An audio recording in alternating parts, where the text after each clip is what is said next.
Bismillahirrahmanirrahim.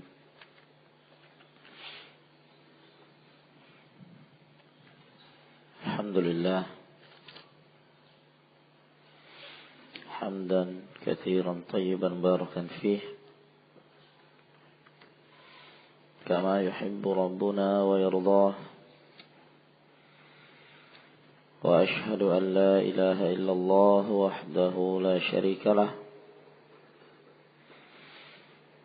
Wa ashhadu anna Muhammadan abduhu wa rasuluh. Sallallahu alaihi wa ala alihi wa ashabihi wa sallama tasliman katsira. Amma ba'd. Qala al-muallif rahimahullahu ta'ala kitabatul hadits.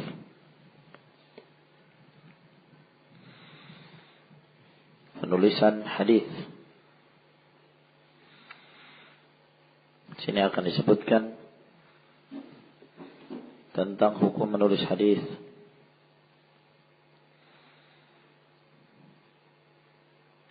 Dan bahwa penulisan hadis merupakan salah satu cara dalam meriwayatkan dari Nabi sallallahu alaihi wasallam untuk memeliharanya, menyimpannya, lalu kemudian disampaikan pada yang setelahnya. Kenapa para ulama selalu menyebutkan tentang pembahasan penulisan hadis ini? Yang padahal kalau kita melihat keadaan para ulama sekarang ini tidaklah dari mereka melainkan menulis hadis. Dan kitab-kitab hadis telah dibukukan yang menunjukkan bahwa ini merupakan suatu kesepakatan tentang bolehnya menulis hadis tersebut. Lalu mengapa masih saja dibahas tentang pembahasan ini? Disebabkan karena adanya beberapa riwayah yang datang dari Nabi sallallahu alaihi wasallam yang secara zahir menunjukkan pelarangan menulis hadis dan tidak diperbolehkan menulis sesuatu yang datang dari Nabi sallallahu alaihi wasallam kecuali Al-Qur'anul Karim. Sehingga perlu untuk didudukkan hadis-hadis yang secara zahir melarang adanya penulisan hadis tersebut,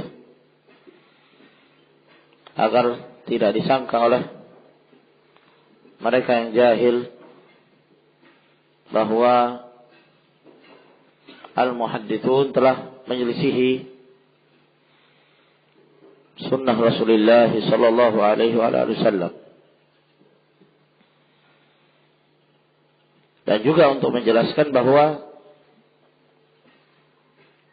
tentang masalah penulisan hadis memang telah terjadi khilaf pada zaman-zaman generasi awal. Khilaf di antara para sahabat ridwanullahi alaihim ajma'in.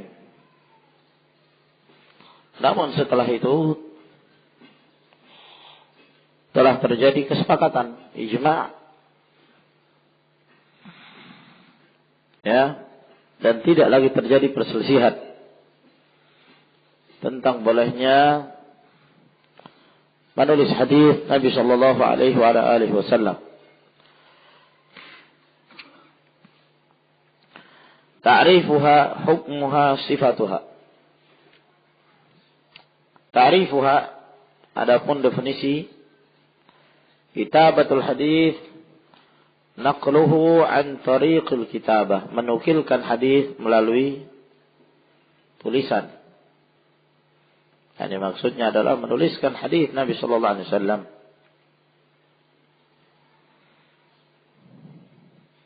Hukmu kitabatil hadis,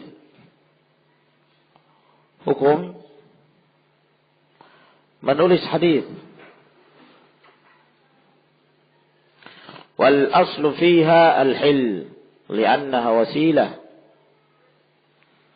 Asal hukumnya adalah halal. Karena ini termasuk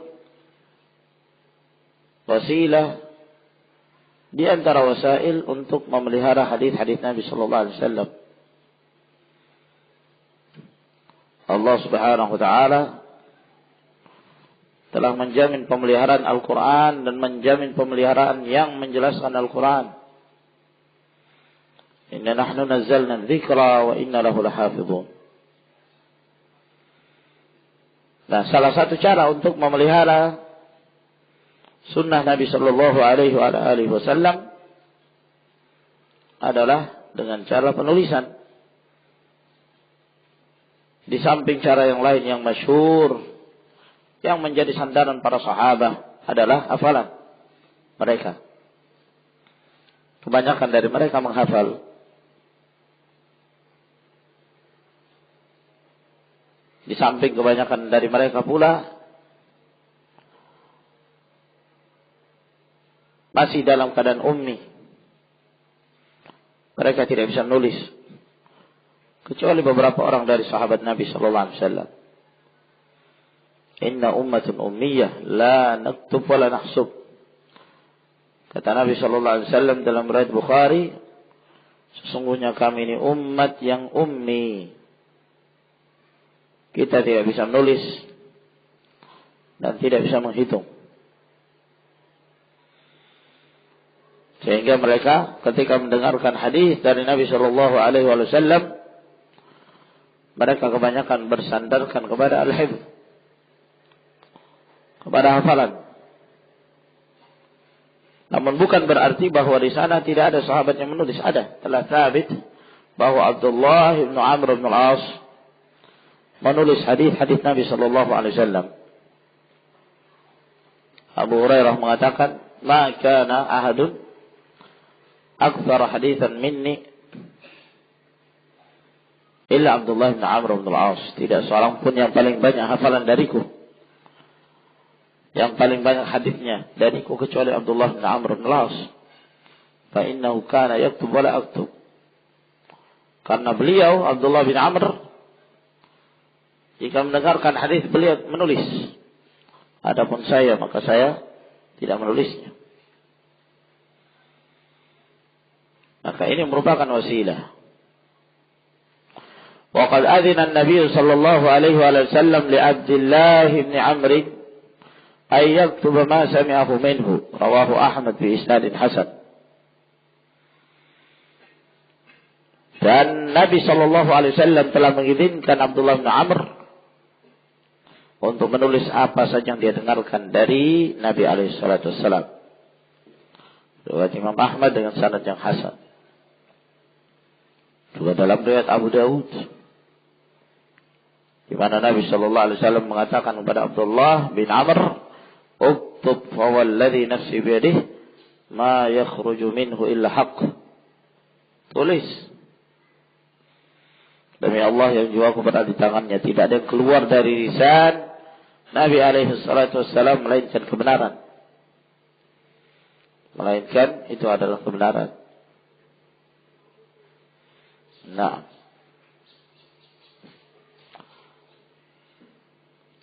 hadis tersebut disebutkan oleh Syekh Muqbil rahimahullah ta'ala dalam Al-Jami' As-Sahih mimma laysa fi Sahihain. Nah, menunjukkan bahwa ini sudah ada di zaman Nabi sallallahu alaihi wasallam penulisan hadis. Bahkan akan disebutkan nanti ya oleh beliau rahimahullah taala, Nabi sallallahu alaihi wasallam telah memerintahkan kepada para sahabat untuk menuliskan hadis kepada Abu Syah pada saat Nabi alaihi wasallam berkhutbah pada Fathu Makkah. Uktubu li Abi Syah, tuliskan untuk Abu Syah ini. Itu khutbah yang telah dia dengarkan dari Nabi sallallahu alaihi wasallam. Ini semua menunjukkan bahwa penulisan itu telah terjadi. Nabi Shallallahu Alaihi Wasallam menganjurkan dan Nabi Shallallahu Alaihi Wasallam telah mengizinkan. Maka tidak ada iskal dalam hal ini. Jumhur dari kalangan para sahabat membolehkan penulisan hadis.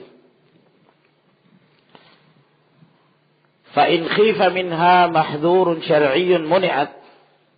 Namun jika dikhawatirkan dari penulisan hadis itu ada mahdhurun syar'i, ada sesuatu yang dikhawatirkan secara syar'i, maka dicegah.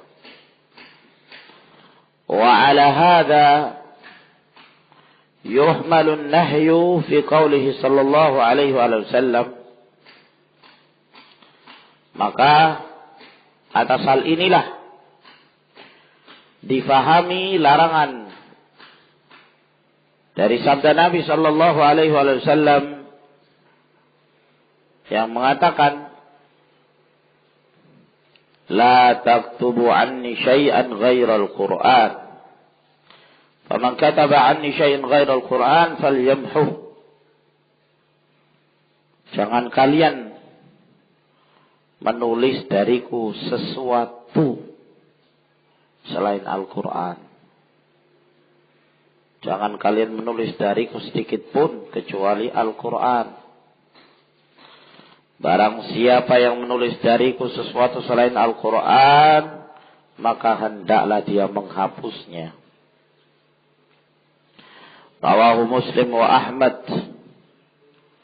wal lafdhu lah. Nah, riwayatkan Imam Muslim dan Imam Ahmad dan lafaz dari Imam Ahmad. Alhasil bahwa hadis ini menjadi iskal bagi sebagian mereka yang memahami secara zahir bahwa tidak boleh menulis hadis. Yang diperbolehkan hanya Al-Quranul Karim. Sehingga sebagian pendapat para sahabat, dan itu dinukilkan dari Zaid bin Thabit, Abdullah bin Mas'ud, Abu Musa al-Ash'ari, Abu Sa'id al-Khudri, dan yang lainnya. Dinukilkan dari mereka bahwa mereka melarang. Menyelisih pendapat jumhur dari kalangan para sahabat, para tabi'in, dan setelahnya terjadi kesepakatan bolehnya. Nah, lalu bagaimana mereka menyikapi hadis ini? Larangan dari Nabi Shallallahu Alaihi Wasallam untuk menulis selain dari Al-Quran. Jumhur memiliki beberapa jawaban. Di antara mereka ada yang menjawab bahwa riwayat ini tidak sahih dari perkataan Nabi alaihi salatu wassalam. Namun ini adalah perkataan Abu Sa'id al-Khudri, bukan sabda Rasul sallallahu alaihi wasallam. Namun pendapat ini dhaif karena hadis ini sahih. Hadis ini sahihun thabit dari Nabi sallallahu alaihi wasallam, riwayat Imam Muslim. Pendapat yang kedua mengatakan larangan yang disebutkan oleh Nabi sallallahu alaihi wasallam ini adalah larangan menulis hadis bersama Al-Quran di satu lembaran. Lembaran yang sama. Ya. Adapun kalau dipisah tidak mengapa. Karena dikhawatirkan bercampurnya antara hadis dengan firman Allah Subhanahu wa taala, dengan Al-Qur'anul Karim. Dari sisi ini maka Nabi sallallahu alaihi wasallam melarang. Jadi yang terlarang adalah menyatukan dalam satu sahifah.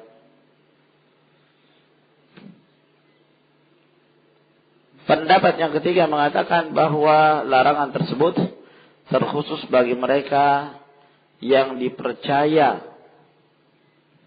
hafalannya.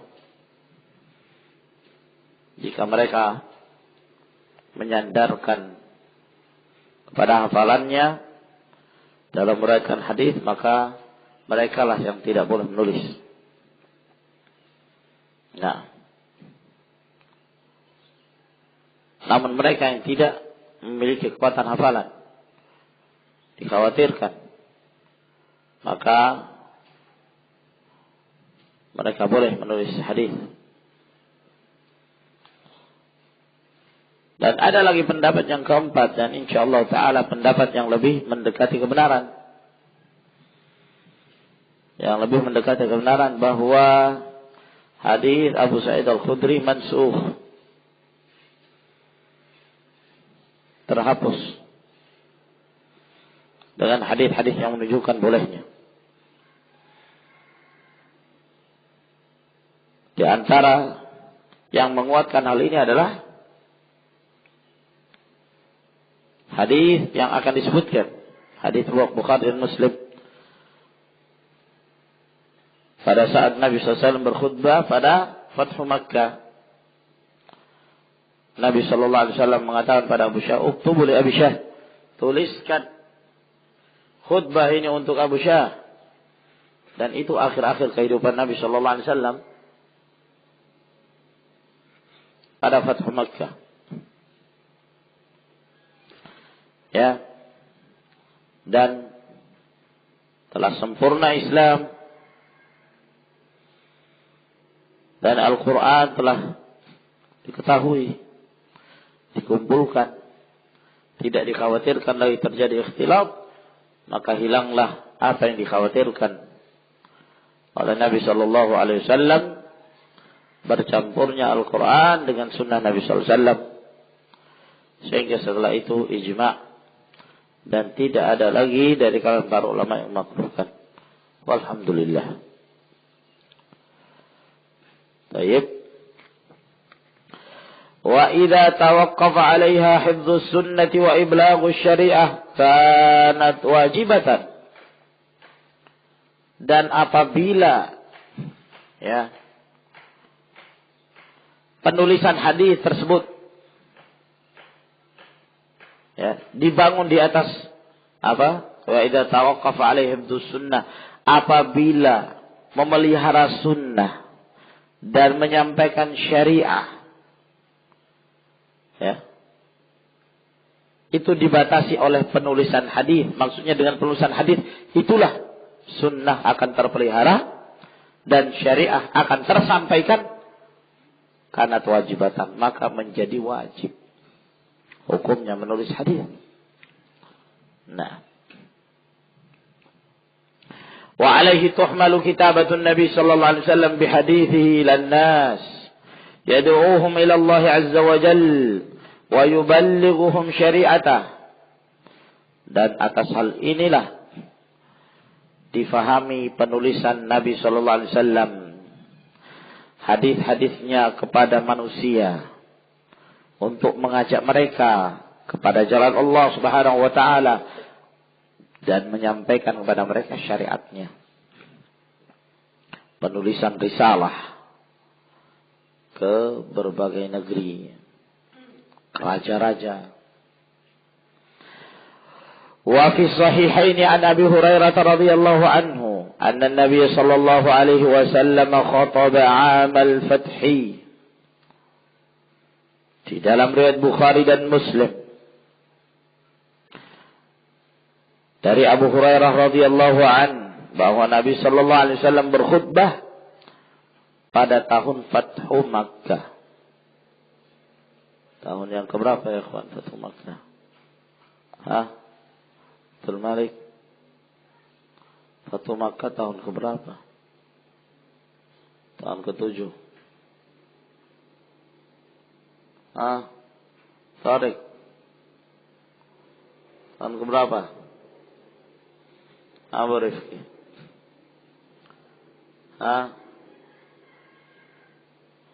Fathu Makkah.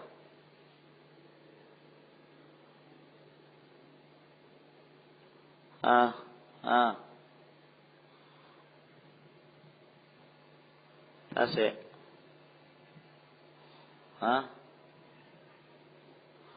Tahun ke-8 ya kawan. Nah.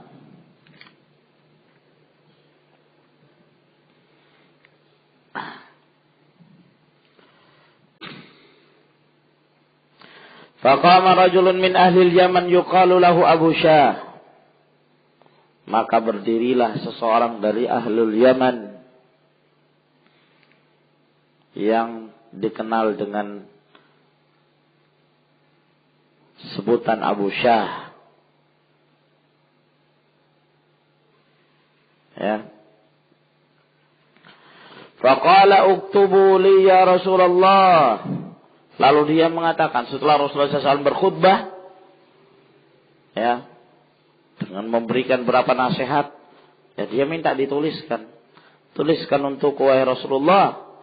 Faqala uktubu li Abi Syah. Tuliskan untuk Abu Syah. Menunjukkan bolehnya. Yani al-khutbah allati sami'aha min Rasulillah sallallahu alaihi wasallam. Yaitu khutbah yang dia dengarkan langsung dari Nabi sallallahu alaihi wasallam. Walhasil setelah itu ijma'. Tidak ada khilaf tentang bolehnya.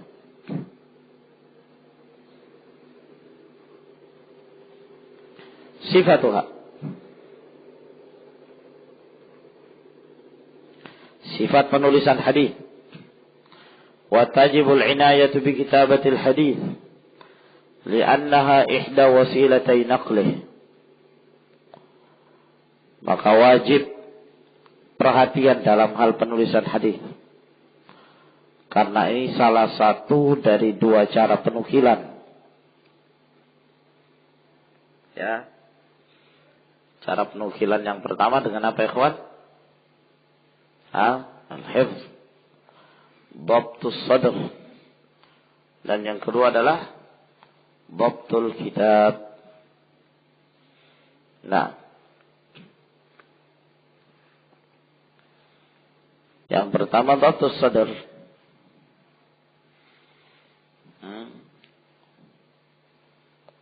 Al-hifz fi sudur.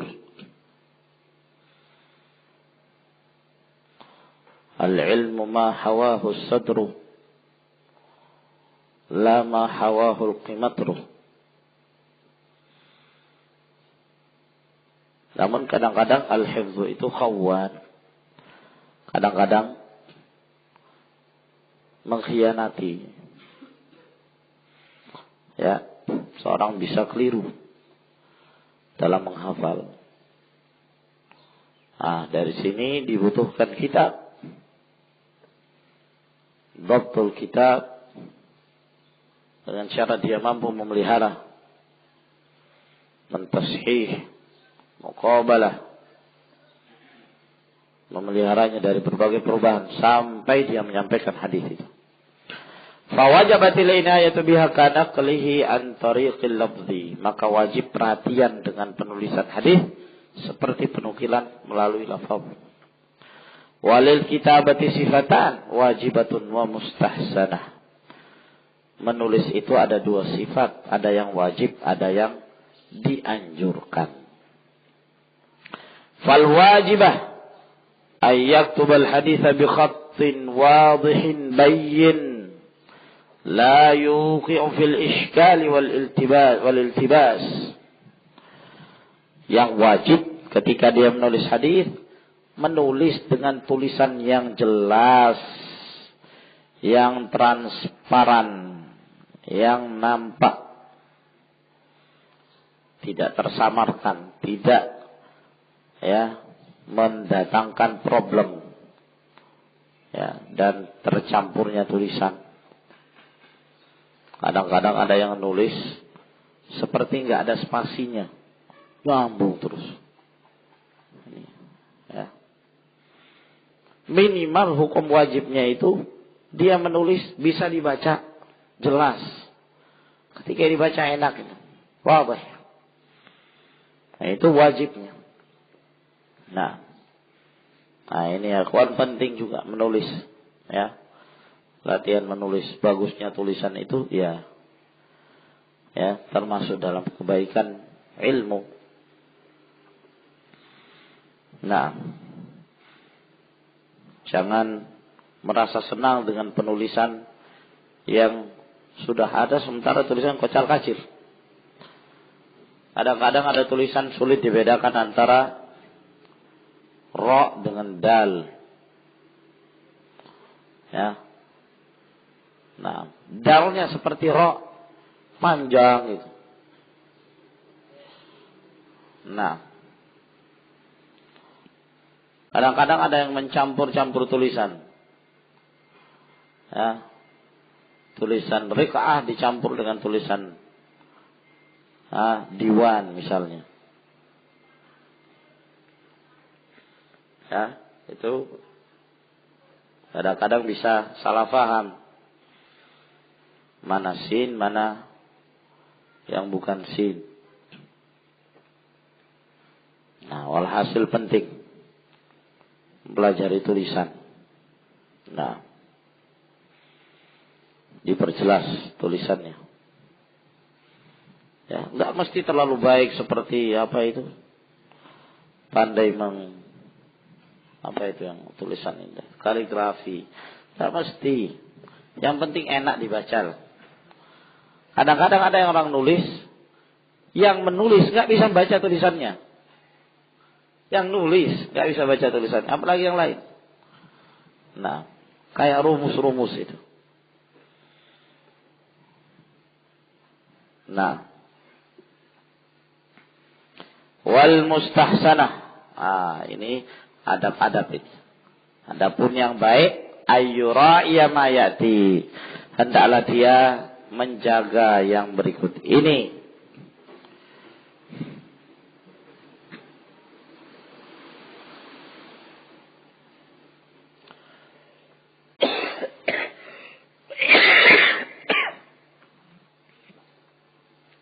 Yang pertama, idza marra bi dzikri ismillah kataba ta'ala aw 'azza wa jalla aw subhanahu. Jika dia melewati atau menyebut nama Allah, tulis Allah Ta'ala, Azza wa Jalla, Subhanahu, Tabaraka wa Ta'ala. Aw ghairiha min kalimatis dana'is sarihah, atau yang lainnya dari kata-kata yang menunjukkan pujian yang jelas, biduni ramzin, jangan pakai rumus. Nah, Allah SWT. Ya, jangan. Nah,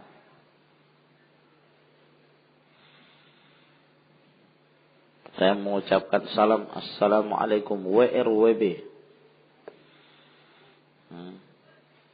Ya, kadang-kadang SMS lebih singkat lagi. Titik. Apa itu as? Allahu a'lam. Ya. Minimal ta'ala, azza wa jal. Nah, hindari rumus. Al-muhaddithun, mereka membenci itu penulisan-penulisan pakai rumus-rumus. Wa idza marra bi dzikri ismi Rasul sallallahu alaihi wasallam kataba sallallahu alaihi wasallam. Au alaihi salatu wassalam sarihatun biduni ramzin. Nah, ya, lebih baik lagi kalau disertakan wa alihi wasallam, sallallahu alaihi wa alihi wasallam. Syekh Muqbil rahimahullah ta'ala setiap menyebutkan Rasul tidak pernah ketinggalan. Sallallahu alaihi wa ala alihi wasallam. Mesti. Nah, kalau ada yang mendapatkan ada kitabnya Syekh Muqbil, kemudian di situ tertulis Rasulullah sallallahu alaihi wasallam, nah itu bukan dari Syekh Muqbil itu. Ya, apakah itu kesalahan dari penerbitnya? Karena kalau Syekh Muqbil, beliau menulis sallallahu alaihi wa ala alihi wasallam. Itu selalu. Dia tidak pernah meninggalkan itu. Nah.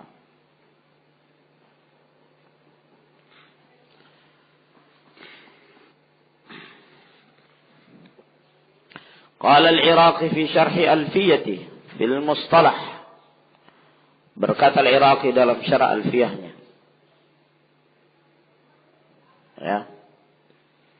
Jadi al-Iraqi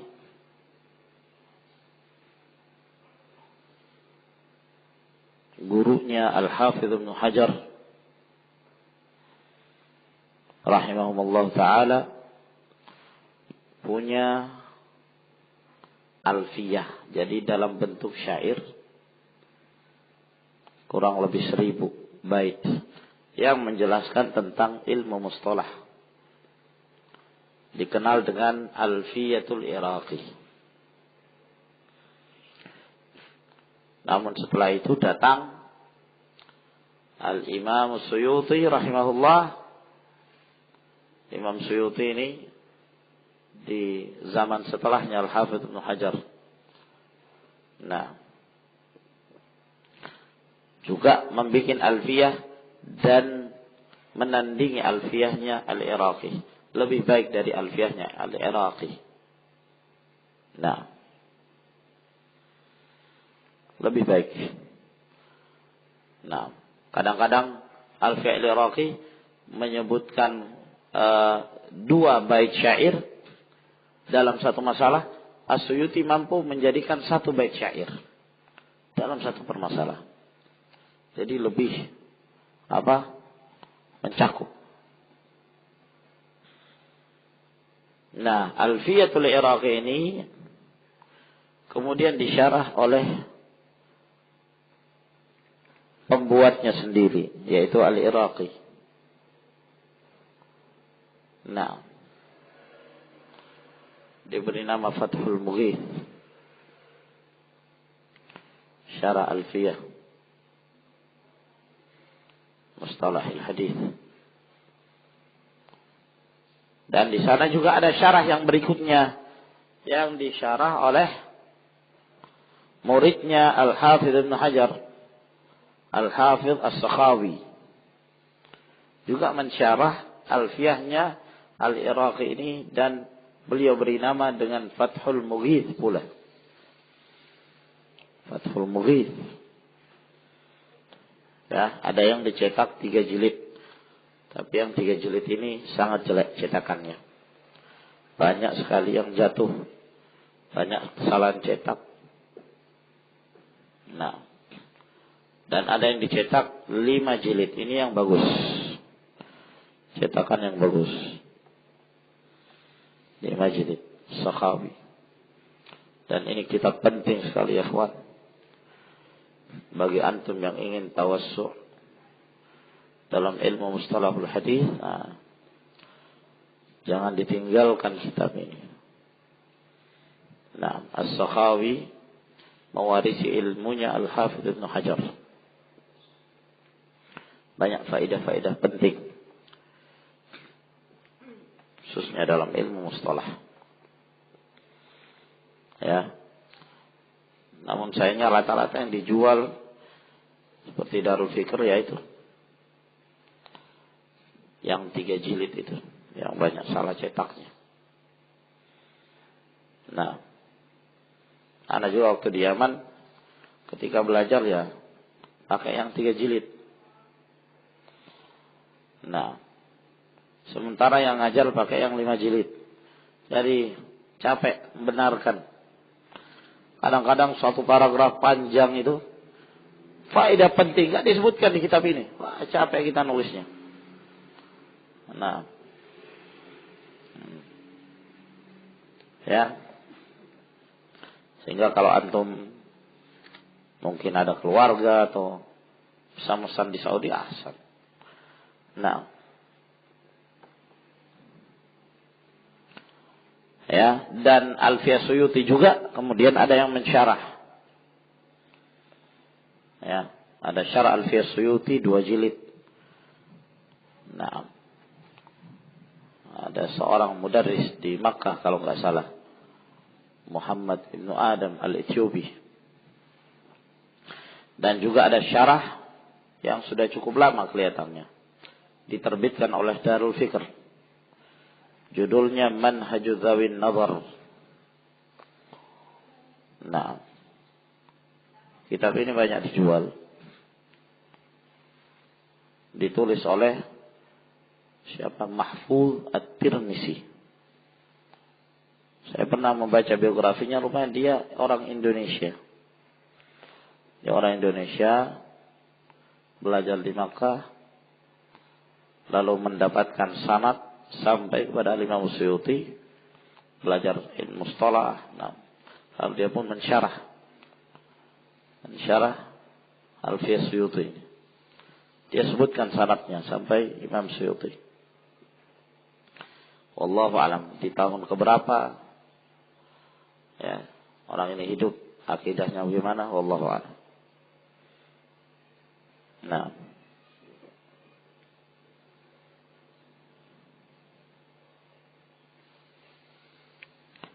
berkata Al-Iraqi dalam mustalah, wa yukrahu ay yarmuza lis-salati 'ala Nabi sallallahu alaihi wasallam fil khat. Dimakruhkan bikin rumus dalam bersalat kepada Nabi sallallahu alaihi wasallam dalam tulisan, fi ay yaqtasira 'ala harfain wa nahwi dzalik, di mana dia mencukupkan dengan 2 huruf dan yang semisalnya. Ya. Kadang-kadang ada yang menulis apa ya, ikhwan? Shad, lam, ain, salat. Maksudnya sallallahu alaihi wasallam. Ada yang menulis 1 huruf saja, sa. Ya kan? Kalau di Indonesia kan sau. Nah, ini makruh. Wa qala aidan wa yukrahu hadfu wahidin min as-salat wa at-taslim wal iqtisar ala ahadihima. Juga dimakruhkan menghapus ya salah satu dari salawat atau salam, lalu hanya menulis salah satunya. Ya, Rasulullah alaihi salam saja, atau Rasulullah sallallahu alaihi saja, tanpa at-taslim. Ya, sebaiknya lengkap sallallahu alaihi wasallam atau sallallahu alaihi wa ala alihi wasallam. Ilahuna ikhwan. Tafaddalu hafizakumullah.